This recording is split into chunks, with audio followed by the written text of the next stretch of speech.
want to welcome you to the Fred Schneider Gallery. Tonight is a very special evening.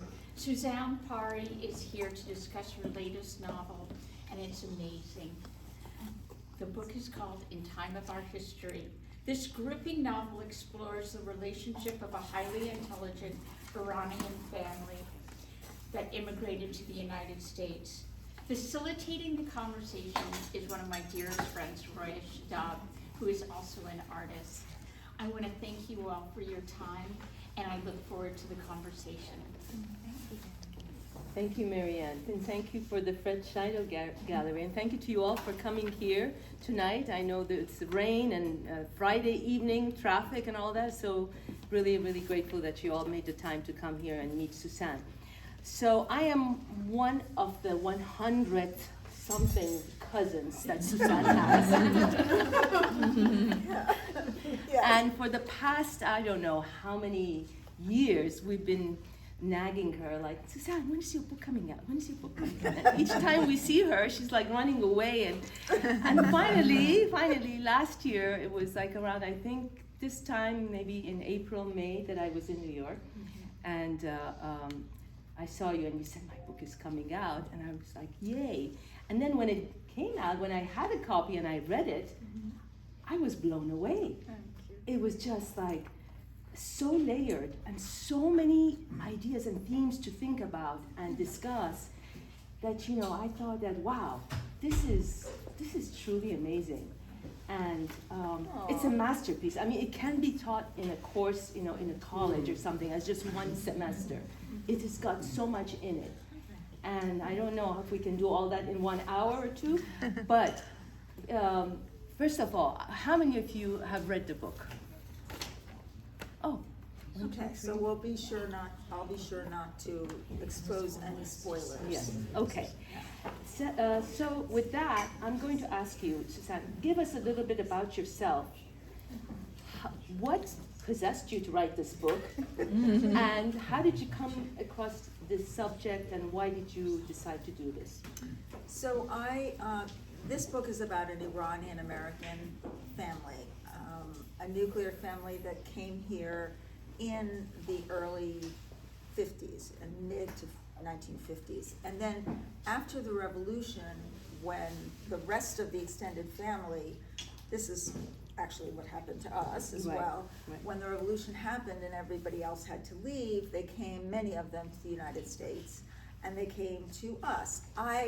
In the book, the nuclear family consists of an Iranian father and an Iranian mother. My mother was American, so that's one difference. But in general, it sort of follows the same themes as my life here in the United States growing up as an Iranian American. I lived in Iran back and forth, Iran and New York, for about 20 years, the first 20 years of my life. And then the revolution happened and I was not able to go back. So these young people, there are two sisters in this family. That's also different from my life. I have two brothers as well. And these two sisters are rebellious towards the traditions of their parents, who happen to be fairly traditional, as many immigrants are, because they sort of stay in the time of when they left the old country. And the old country moves on, becomes more progressive, but they remain sort of in the past. And so their American-born children are clashing with them, as often happens, whether it's an immigrant family or not. And these two women rebel against these traditions in order to find a new way of living, which is what we all try to do. I mean, all of us, in some sense, at some point in our lives, in our families, if you go back far enough, there's an immigrant there, unless you're Native American. So we all have these kinds of clashes and the need to find a way to belong and to define ourselves in this country that we live in now. For me, everything I write is about identity, and I don't mean identity politics, but about belonging and figuring out ways to pick and choose from the different cultures that have raised us, the different belief systems, the different encounters, the different places we've lived, and then to form our own kind of family that fits for us, that is good for us. Yeah. So this idea of multiculturalism versus the polyculturalism Yes. is what you think that these days the society is more polycultural than multicultural, right? Yeah, polycultural is not a very common word in the United States, but I think it really fits. It sort of distinguishes everything from the multicultural, because multicultural means that, you know, each culture is static and very little changes, and you can move between cultures, like I did. You know, when I was in Iran, I was an Iranian, although not every Iranian thought I was. When I was in America, I was an American. But those of us who've grown up with different identities around us, there's no need to bifurcate them or to separate them so specifically. Why not take from each and become your own kind of person? So it's that kind of a belonging that I'm talking about. Right. I just I was going through the book today before we came, and there was a part that I thought that was very interesting that I had highlighted and said that one of the characters is saying, was his father right to imply that Nizam had become too American? Mm-hmm. So that was like I don't even know. I mean, I think I go on to say I don't even know what that means. Yeah, you know? I mean, this is something that, you know, these days, you know, you know, even thinking about myself, like I came to this country in 1978, and you know, there's so many things that I don't think when I watch TV and see the Iranian, you know, people in Iran, I say, am I that person? You know, and I'm not identify completely with that person. So, you know, there's so much that I've taken from different cultures.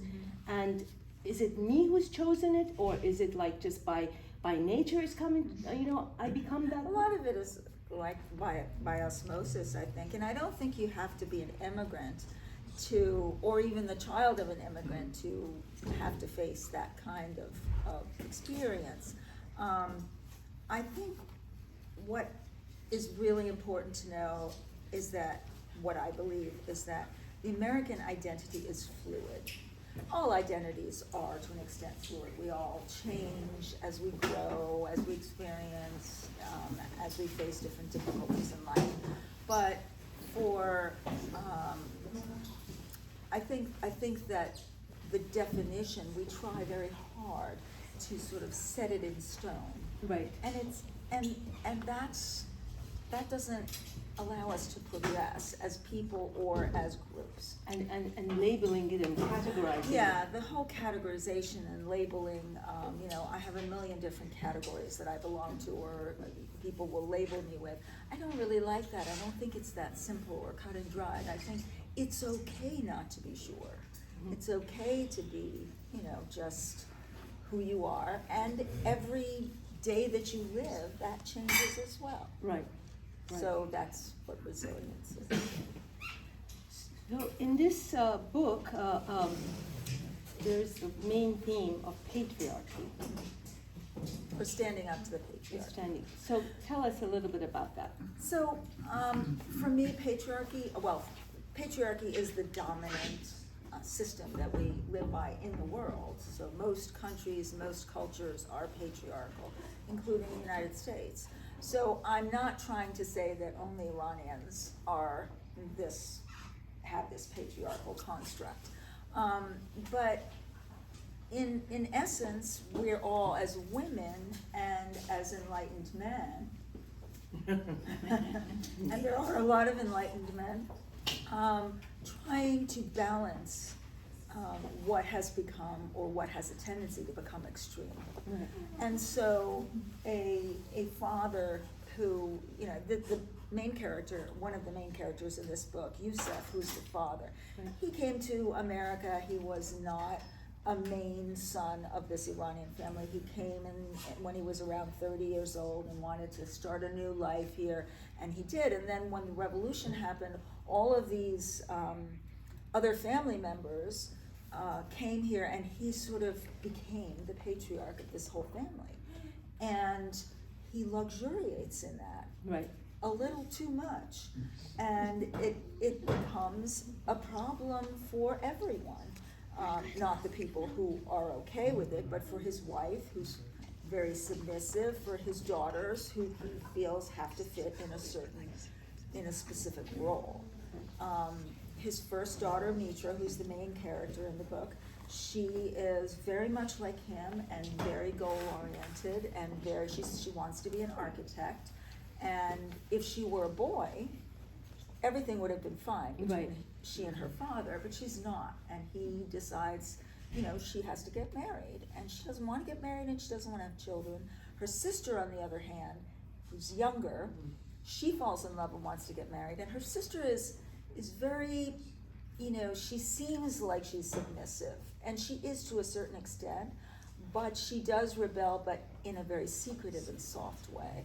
And it isn't until later that Mitra realizes how she has rebelled. And I think that we all rebel in our own ways and in certain degrees, but we must, in order to belong and feel comfortable in our belonging, we need to, rebel a little bit, especially, and right now, I think a lot of us need to rebel about certain political issues. So, anyway, so when Mitra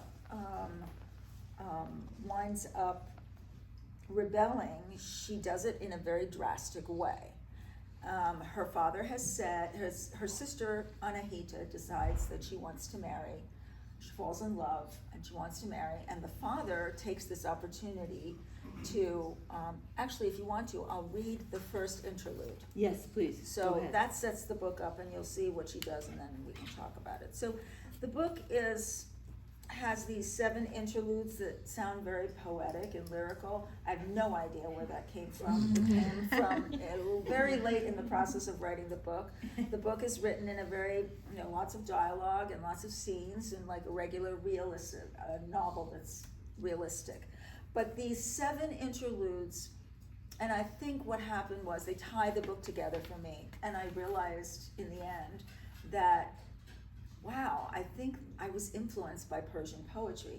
Not that I can read or write in Farsi, which I can't, but if you're Iranian, no matter what party or lunch or brunch or whatever, or dinner you go to, somebody will start reciting poetry, classical Persian poetry. And it's beautiful. It sounds beautiful, and you don't understand a word because it's classical and it's very, very formal. But I think I was infused with it. There's a lot of symbolism in Persian culture that's ancient and has stayed with the culture. And so for some reason, this was what came out. And this is the first one, and it'll set up the story. It's called Sisters. In the time of our history, when the songwriter who imagined was murdered in New York, and the dictator Saddam invaded Iran, there was a girl who wanted to be as free as a boy in choosing her future. Her father, however, cared only that she marry a suitable young man. Her mother wanted peace all around. Despite his relentless nagging, the daughter refused an audience to any suitors who inquired. Soon it came to pass that the girl's younger sister, who was demure and obedient, and to whom the elder sister was supremely devoted, fell in love with a suitable young man of her own and wanted to marry. The father, recognizing this as an auspicious opportunity, pronounced that he would allow the marriage of his younger daughter only when the elder daughter consented to marry as well. Much to everyone's surprise, the elder daughter swiftly and dispassionately chose the next suitor in line. With great aplomb, the father sent invitations far and wide for a grand double wedding, at which point the elder daughter secretly visited a surgeon and had herself made barren, and therefore unmarriageable. The father, apoplectic with rage and determined not to lose face entirely, allowed the younger daughter to marry, but he disowned the elder one, who happily moved far away to pursue her desires. So that's the beginning of the book, and from there we see 17 years later, Mitra, who has moved away and lives in San Francisco, comes back to New Jersey because a tragedy has occurred. And as is very common with books of fiction and stories like this, in order for characters and for situations to change, you need the impetus of a tragedy. And in this book, the tragedy is a car accident that kills the younger sister and her 2 children. And then this family has to come together, and Mitra learns a great deal about her mother and about her father and about her sister and the life she lived that was very, very secret. So. I don't know anymore. No, I But just that's- set up the that's- main thing. Yeah, those interludes are just fabulous. Thank you. You know, when I think they're fabulous too. Somebody else must have written them. Mm-hmm. It wasn't me. no, there's some of, you know, one of them that I read. I know, but It's like, we but we can't can't read that one, 'cause but it's like, the last one. I mean, I was reading it, I had got the chills, truly. It Thank was you. so beautiful. I mean, like, I'm glad. really, really good. Thank you. So how did you time this book to come out at this time when all this is going on in Iran? I mean, it's like unbelievable. 20-some years we've been waiting for it. So everybody asks me this, or a lot of people ask me this, and the truth is, what I've written here about women, and because there are 2 refugees who come from Iran at some point, and they're young, teenagers and in their 20s. And the truth is, what's happening now in Iran has been happening in Iran since 40 years ago. Women have been taking off their veils, or letting them slide off for periods of time, and then, you know, and a lot of women have been jailed or have been lashed for that. So I don't think of this as being a prediction on my part at all. But I'm happy that it came out now because, of course, I wish that this, you know, because there were some things I had in here that spoke more to that Right. issue, to the issue of women. But of course, publishers in America were like, no, this is not going to be interesting to our audience. So hopefully those will maybe be in the next book. Yes. Yeah. And it took you, what, how many years to write this? It took 10 years for me to write this, and then it took 5 years to sell. Right. So, as a word of, you know, warning to anybody who, the writing is the writing, the business is the business, and you have to love storytelling and creating stories to write, and you should just focus on that and then let some other people worry about the selling. Right. So one thing I just want to make sure that everybody knows, nothing in this book is our family. It's like, you know, No. it's not like, and none of the No. characters are. Except for you, you're in Yeah. this. Which one am I? That fat woman who with wrinkles and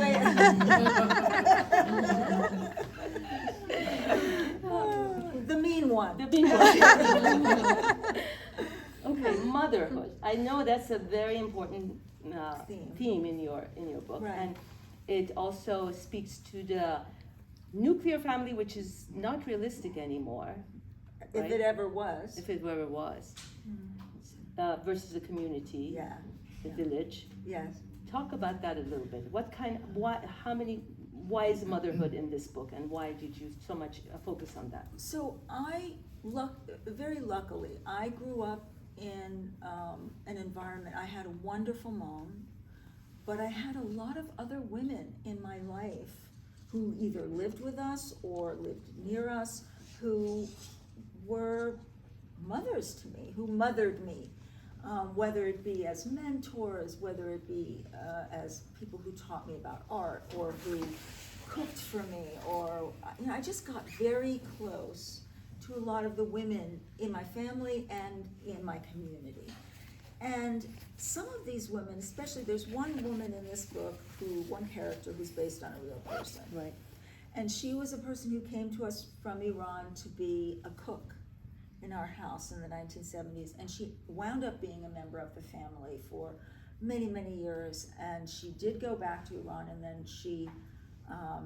sadly, she couldn't come back out. And so I missed seeing her, and she passed away in 2014. But the intention was to write her story because she was a very unconventional woman in Iran. Her mother was a refugee from Russia who fled the Bolsheviks and came across the Caspian Sea in a boat. And she had been married to a man in an arranged marriage when she was 13, had a child, or got pregnant, and then the child, she was too little to carry the child, and so she lost the child, and then she became infertile and had many operations to try to fix her. And she could not have children, and she later divorced her husband, married another man, and she felt so bad that she couldn't give him children because she was infertile, that she decided to run away from Iran because she was afraid if she stayed there, she would become that she would become a burden to him. He would ultimately hate her. She wanted him to find another, and there's a theme in this book about that because young Mitra, who does become infertile by choice, ultimately has to decide, well, does she reverse the procedure or not, and for what reason? And does she want to be a mother or not? Well, she doesn't. Maybe she doesn't. But that doesn't mean she can't mother. That's right. Right? It's to read the book And to see I that. think we all need that in our lives. We have cordoned ourselves off so that everybody needs to buy a house and have a mortgage, and Right. just keep the economy going when it would be so much better for all of us, healthier for all of us to live closer or to have the ability to congregate more with the people we choose to be in our families. And that's not always everybody. That would be great because I would include you though. Yeah, I hope you do. It would help with all the mental issues that people have. Oh, that's for sure. Yeah, I think And that would really. loneliness, Loneliness, yeah. depression. And caregiving, which Yeah. we know very well how difficult that is. Yeah. Those are Child rearing, right? so. Tell We me, can, what well, is it that? Well, I think we can open it up to questions. Should we do that now? Yes. Because a few people have read the book. Yes. So be careful you don't spoil anything for anybody, for the future. But also, it's always good to know what people are interested in, because there are a lot of subjects in the book. So if you have any questions about, well, what else is this book about, or you have a specific question about Let's do me, that. you can, or about the politics, or what's going on in the world, or Islam, or whatever, feel free. I'm an open book. Yes. Yes. Okay, so, how did you approach the structure and framework of this book? You're talking about different layers. Is that different layers from chapter to chapter, or different layers within the chapter? It does depend. I mean, the book is very layered, but it should read contiguously for the reader. I mean, there are flashbacks. There are notations about dates. These interludes will inform the reader about things that may have happened in the past and try to set the reader in time. But it reads as a mini-series would read, as any contiguous story with an beginning, middle, and an end. When I start writing a book, I always know what the end is, and that's all I know. And it's usually what my theme is. I end it with this idea, the characters are in a place, and something, something has led them there, and then I have to figure out how I'm going to get from the beginning to there. Which takes a long time, and a lot of extra pages, and a lot of writing, and a lot of throwing away, and revision, and writing drafts all the way through. But more important than that, when I start, character sketches are super important.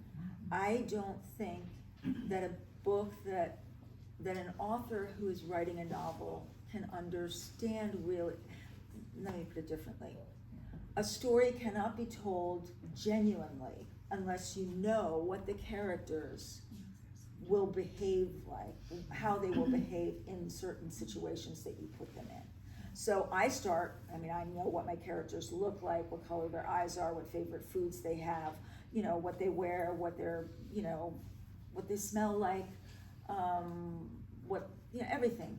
Those are really, and then when I come up with the plot as I'm going along, I ask myself, how would this person react to the UFO I just put in this book, in the plot?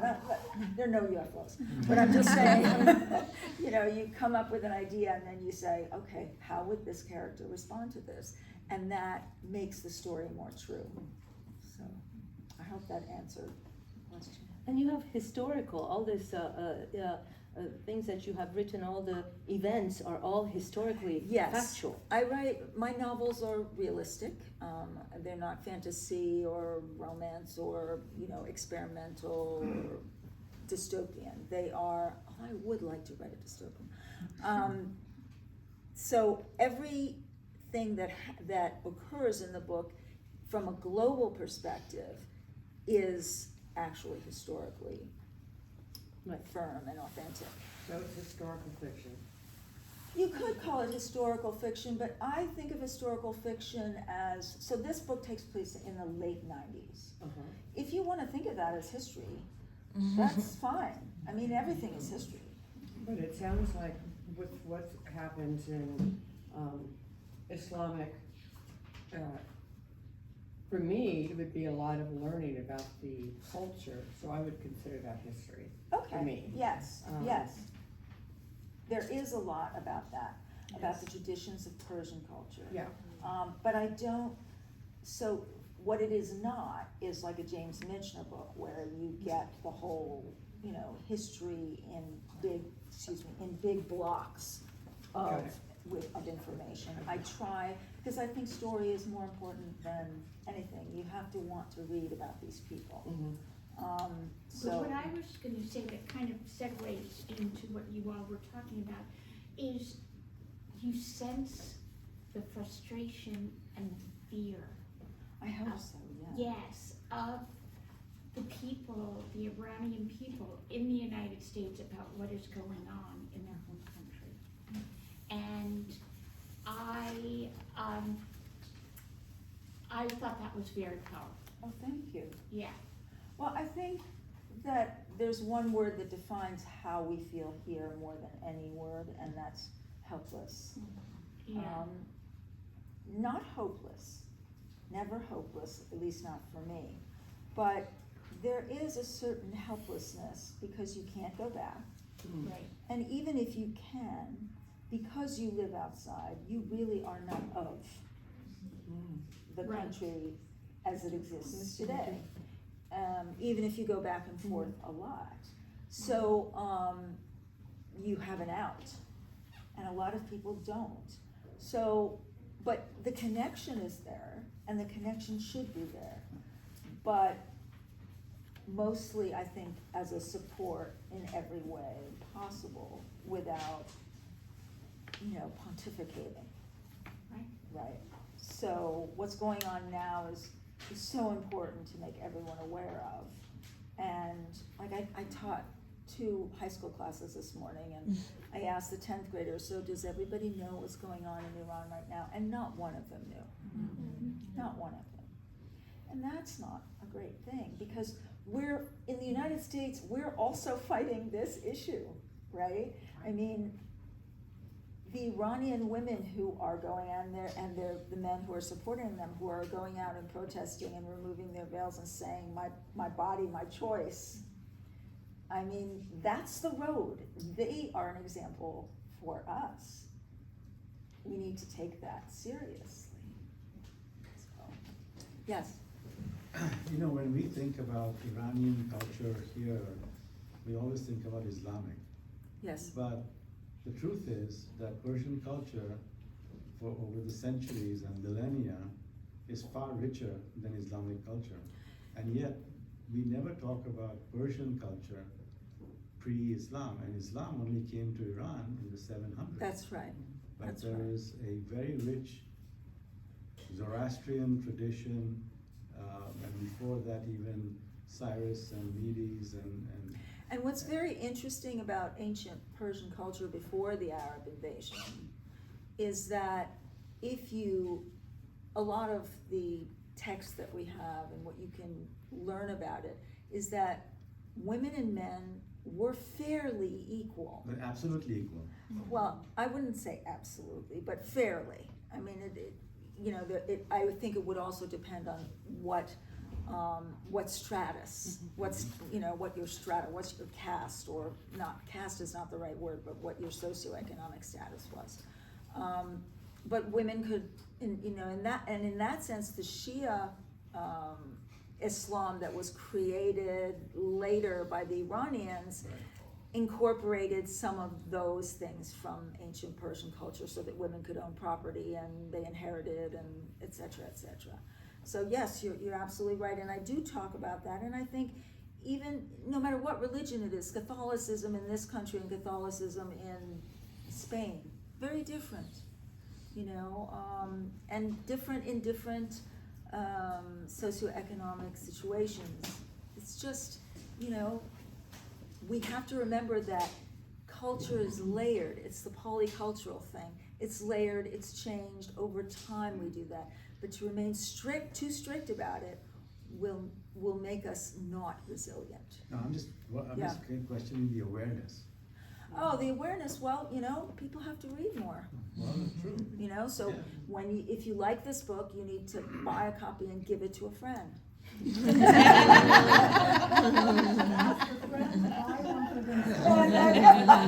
That's even better. Ask your friend to buy one, but you have to watch and make sure they do, right?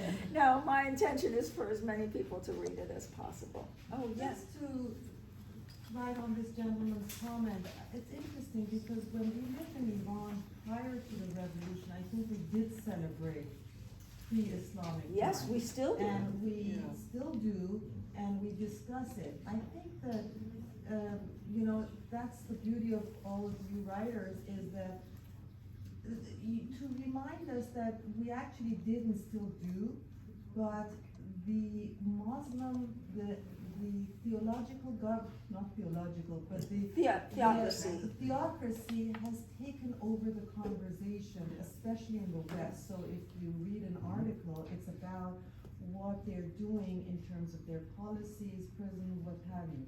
But the people still celebrate our past, don't you think? I absolutely do, and I think that more and more Americans, especially younger ones, are learning this because we celebrate the New Year in the schools, and we have celebrations in our communities, the Persian New Year, and even things that I never celebrated, like Yalda and Mehraban, and there's something else in Toronto they're doing. I've never heard of it. Yes, Tigan. I never heard of it either. So, I mean, this is all great because we're bringing things from the past in.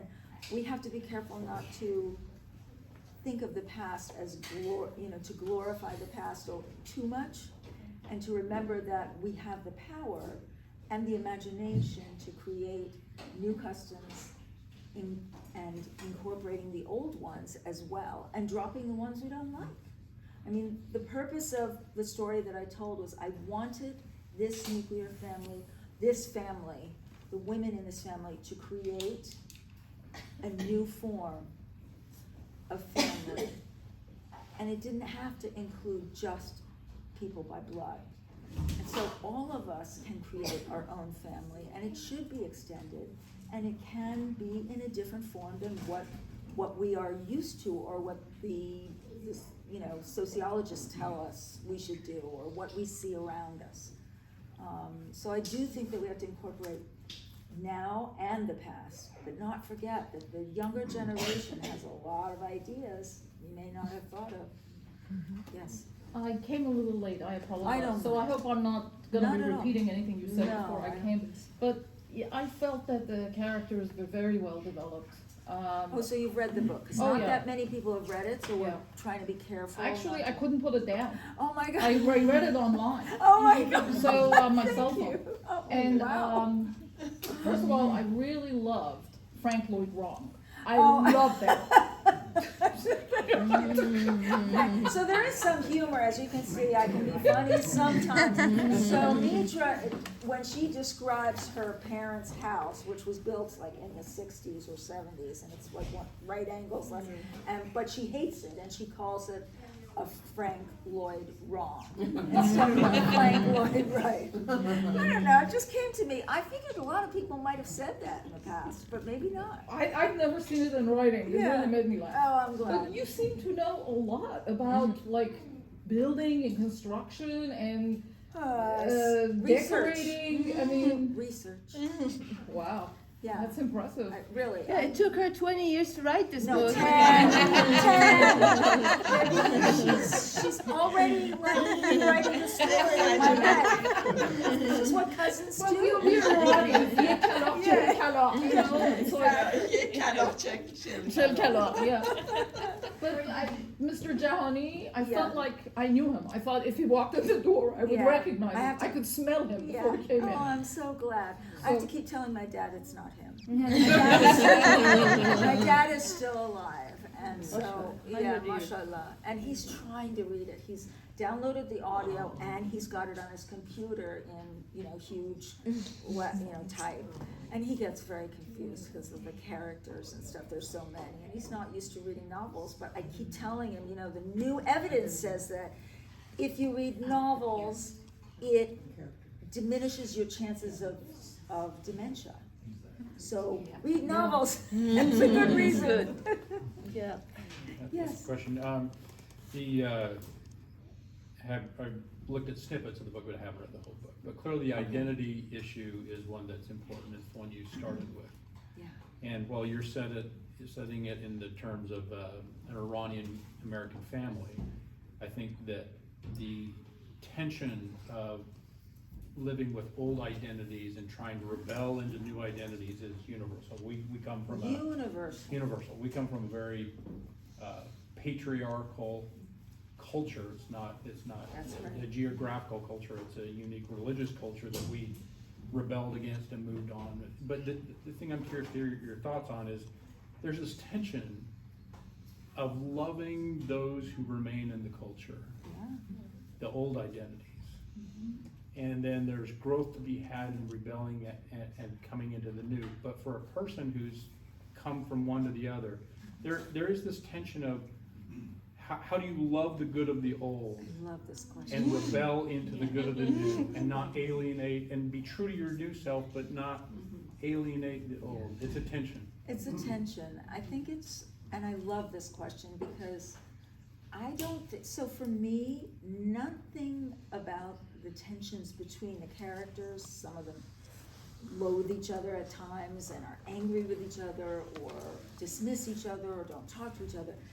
Nothing erases the love they feel for each other. I think that's just a given. You can't, and that's why I find it so important that nothing is black and white or everything is complex. So if you come from I'm not religious anymore. I mean, my mother came from an arranged marriage. Not arranged marriage. What was at the time considered a mixed marriage. So her father was Jewish Polish, her mother was Scottish Protestant. And in the Bronx, in the 30s and 40s, that was a mixed marriage. So she had to deal with identity issues as well. She hid her Jewish side from her, her Christian friends and vice versa. So I think, and then ultimately what she did was she married my dad and converted to Islam because his father was very religious, but she never practiced it. And if you look at Iran today, you'll see that a theocracy actually makes a lot of people atheists. So you have a large population of people who don't want to have anything to do with religion and are just want to be patriarchal. But I think you can still love the culture. You can still love parts of, I think of my grandfather. We weren't allowed to have music in our house in Iran. And we weren't allowed to dance. I mean, we would go in our room and play it on low, but he knew we were playing it, but he was so religious. I have memories of him and that time that are so tender for me. And why not? That doesn't, I mean, he was a patriarch to the nth degree. Still have good, tender memories, and I still love him, and I still like to talk about those stories. I don't know if I'm answering. No. I know. They're but- complex issues. Yeah. I have a follow-up with the Yes. identity. Yeah. All my grandparents came from Sweden, so I'm Okay. Swedish 100%. And I remember as a kid growing up thinking, how odd my grandmother is. And then I was in my 30s and I went to Sweden, I went, oh, I get it. and but the thing is that now I'm turning into that old Swede. Yeah. And I don't even see it coming, so it's coming from deep inside the DNA. Right. The Or twin- it's coming from your relationship with your grandmother as you were growing up. That would be Grandma Johnson for sure, but yeah, Grandma Carlson was channeling. But, Yeah. but it's interesting because that identity, it's made out in the media to be one thing, but then really that deep sense Yeah. of identity, who am I? Where do I belong? Where do I fit in? I don't even know about that. Okay. Because I don't worry about fitting in, I never have. Oh, that's great. So you're very unusual because most people do worry about that. And I grew up worrying about that, and it wasn't until recently that I was able to accept that it's okay not to feel like you belong, because you never feel like you belong. And that's just who you are. And, so you just be who you are and hope for the best. But it takes a whole lifetime to feel that way. And I want younger people to feel that way sooner. And the labeling political identity, that's different from what I'm talking about. Distraction.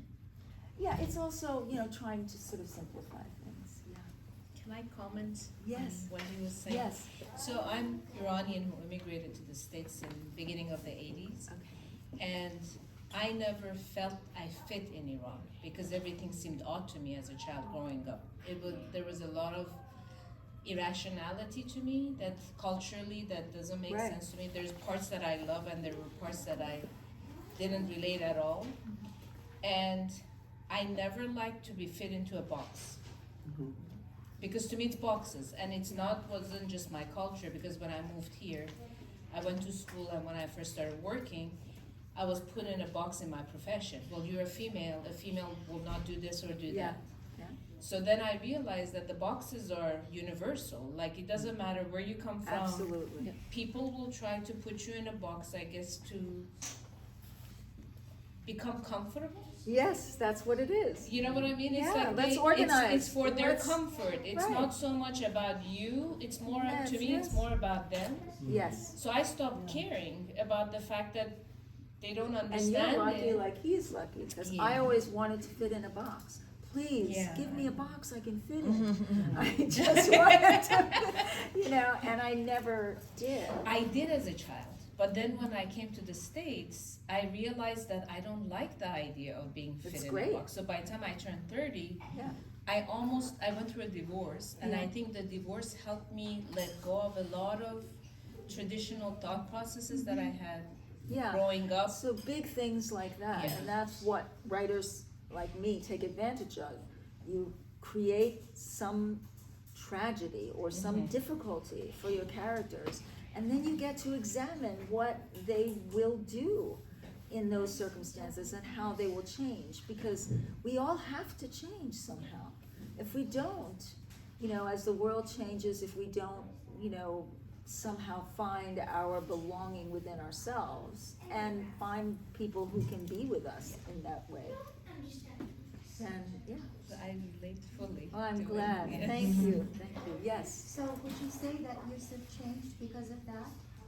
At the very end? I mean, he was horrible throughout the story. Right. I think, what I did at the end, and I'm going to be very careful here, is my intention was to let you decide.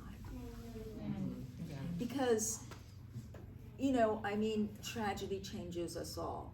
It may have changed Yusuf for the good, or it may have changed him. The question of redemption, in my mind, he does redeem himself a little bit, but we'd have to go further in the story to see how much. And I want my readers to use their imaginations too. Otherwise, if I give you a very nice wrapped up ending, then I'm not doing you a service. You know, what I'm asking people who are reading to do is, which is what I like to do, is to have those characters stay with me and figure out in my mind what are the different things that could happen. You know? I mean, you gave us a backstory on his childhood, so that Right. kind of helped. Yeah, Also. so you don't, because even awful people have, you know, reasons why they're awful. Yeah, it made him human. Right. Okay. Right. Siri. You've had your hand up so many times, and I've managed to miss it.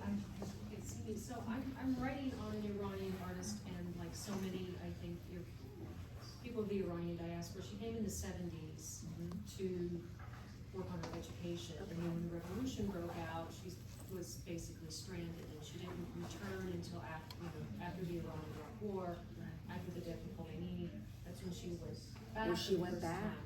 time. So I'm wondering, and I just bought your book, so I don't know. So I'm wondering if you talk about Yes. that experience of viewing the revolution from here, and how that, or if you don't, how that might have, not just experiencing the revolution, watching it play out on, through the American media, Yes. and how that might impact Right. you as an artist and your viewpoint. So it is of huge importance what you're talking about, and in fact, I do address that issue of what it was like to experience the revolution here, as well as to be in society here, and the different types of people. So there are different characters. Like I think I wrote about, there's this one woman who becomes an investment, a wealth management person. Gulnaz. Gulnaz, exactly.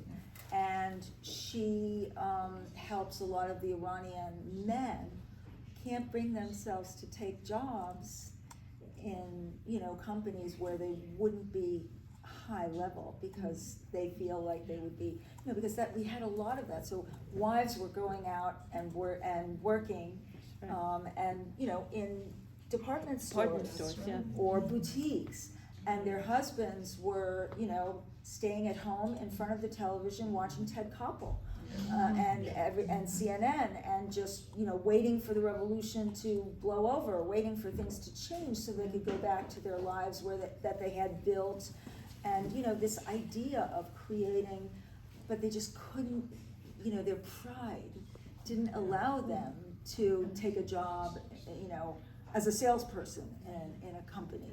They wanted.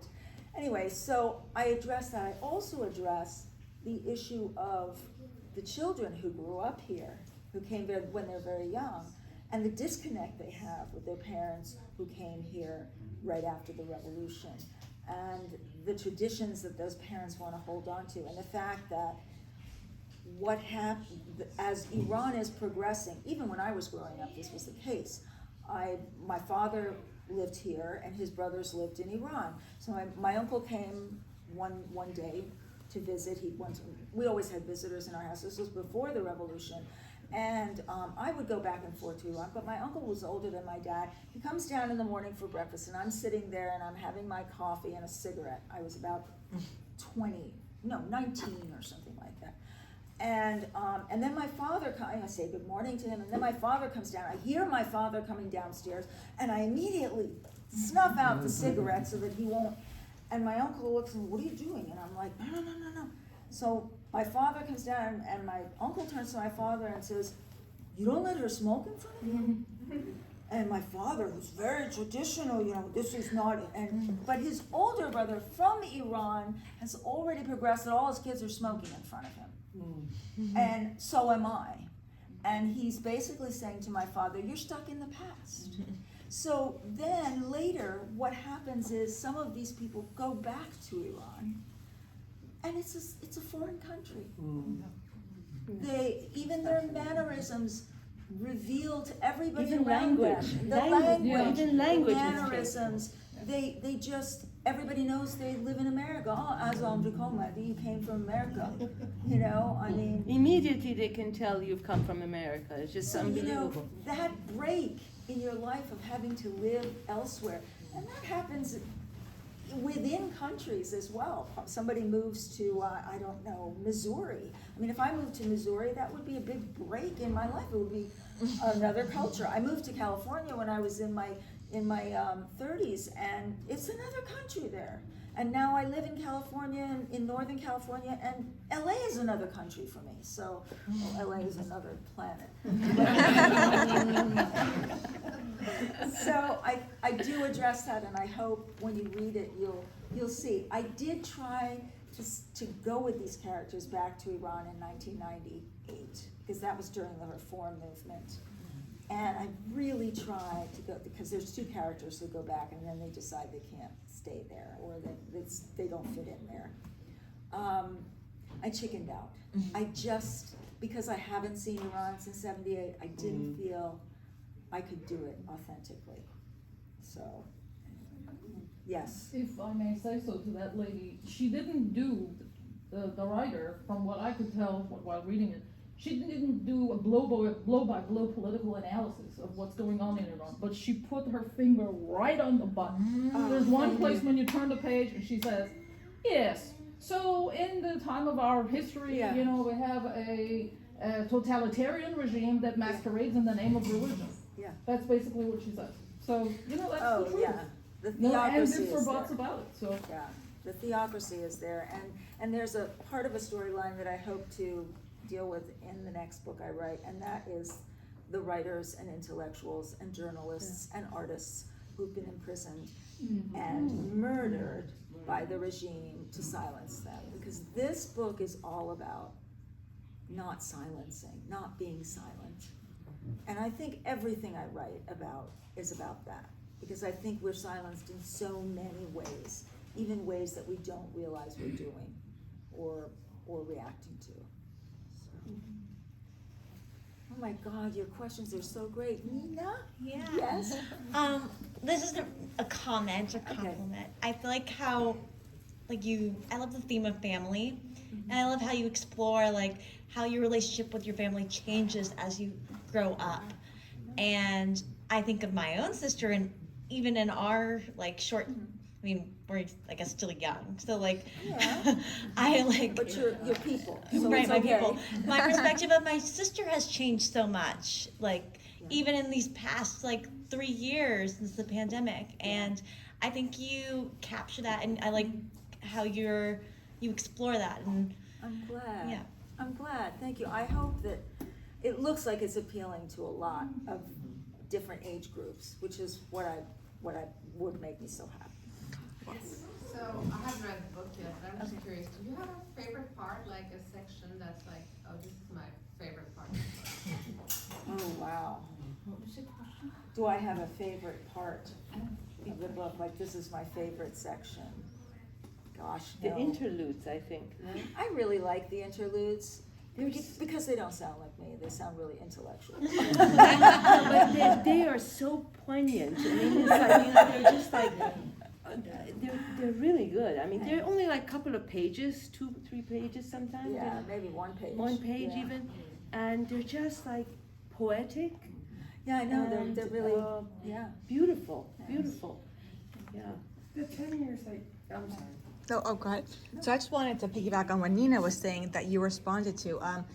Parents of my generation, we talk a lot about how can we break the patterns that we were raised with. Like, our parents had certain trauma, and obviously it affects the way you were shaped mentally and emotionally. How can we break that? And, all over Instagram, you hear about that, how to break the generational patterns. And I love that your book does that. And I didn't know that, you give an example of that.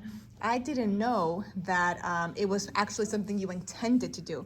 Yeah. I was gonna ask you, did you intend to do that? And I love that you do. So definitely it speaks to my generation and Nina's as well. I'm glad. So this issue of generational trauma has become so mainstream now. I think it's a real thing, and I think that a lot of the work that's been done on it has been done by the children and grandchildren and great-grandchildren of Jews who died in the Holocaust or who went through, as in my family, the Holocaust or the pogroms. It exists, it's real. I don't know how important it is to break patterns. Yes, some patterns should be broken, but if we strive to erase the trauma, we'll just repeat the trauma. Yeah, you don't want to erase it, but So, you. I mean, yeah.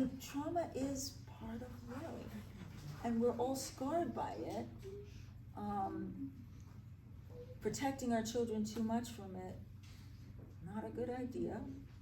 But yes, there are patterns and things that people, have gone through that they need to face and change about themselves. But that doesn't mean we have to eradicate them. We can't. I agree. Yeah. But I like the way your character does it and the way that Oh. she shapes, she forges her own path and Yeah. finds a way of being able to exist in her culture, but in a way that feels good to her. Well, that's what's great Yeah. about being a novelist. You can write about somebody. You can write about somebody you wish you could be. Yes. So I haven't read the book yet, I'm looking forward to reading it, but I'm wondering, which novelists have inspired you? Oh, wow. That's a good question. Yeah, we talked about Yeah, this. So I think that the traditional novels that have inspired me the most are the Russians, and especially Tolstoy, because it's about family, and there are many, many characters, and they all interact in certain ways, and they have very clear personalities, and there's drama, which I like. And there's history. Sorry? Historical- Yeah, historical vivid background. historical background, exactly. Modern-wise, I mean, I was very influenced by Amy Tan's The Joy Luck Club, and because she was doing something that I was trying to do back then, and that was with my first novel. And she's about 5 years older than I am, and then we became very close friends. So, and we were in a writing group together for 15 years. So we were we write a lot of the same way, and we do a lot of this. So her influence on my writing was huge. I'm sure I could think of others. I've written them all down, but because it's just a question, man. What books, And then you forget every book that anybody ever, except for Harold and the Purple Crayon. That's the only one I remember. I love that. So are we going over? Are we? Yeah, I was just very curious with the 10 years that it took for you to write this. Was that because you were doing so much research, or are you writing another while you're doing this? When during those 10 years, I was also running for 3 of those years, 3 of those years, I ran the program for a book group expo. So that really took me away from the novel. So I think if I had been working and then one of my closest friends became very ill. And so I was with her until she died. And so I think if I had been disciplined and I hadn't had other things, and plus I had a teenager for some of that time, and if I were to do it over again, the writer always says, "Oh, I can knock this off in 3 years," So I'm going to say that. Let's see. But you wrote some other books too. Oh, before that. So after my first book, my first book came out in '97, and that was about the Iranian Revolution, and there just were not enough people interested. I mean, and I think the salespeople who are really key to letting the bookstores and booksellers know about a book, they didn't connect with it because there's a visceral reaction to Iran, the hostage crisis, those bad guys, the guys in turbans, all that stuff. So it just didn't fly, and it really set me back. And then I wrote part of 2 other novels and part of a memoir, and my agent didn't like them. So I finally left her, and then I started working on this. Good for you. Thanks. Yeah. And now it's on Amazon's, 20. Oh, I don't know what that means. It's You know, it's the number- number 20 in women's literary fiction. Yeah, yesterday, just- Yesterday, and I was like, how did this happen? But I think they have so many categories. She's come out 2 months and it's on. No, but I mean, there's some, yeah, but I'm so Yeah, glad. yeah. Let me just have something. Oh, yes.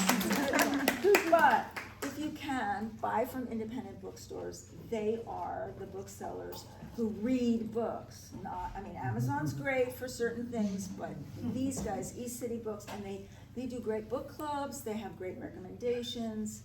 Visit your independent bookstores.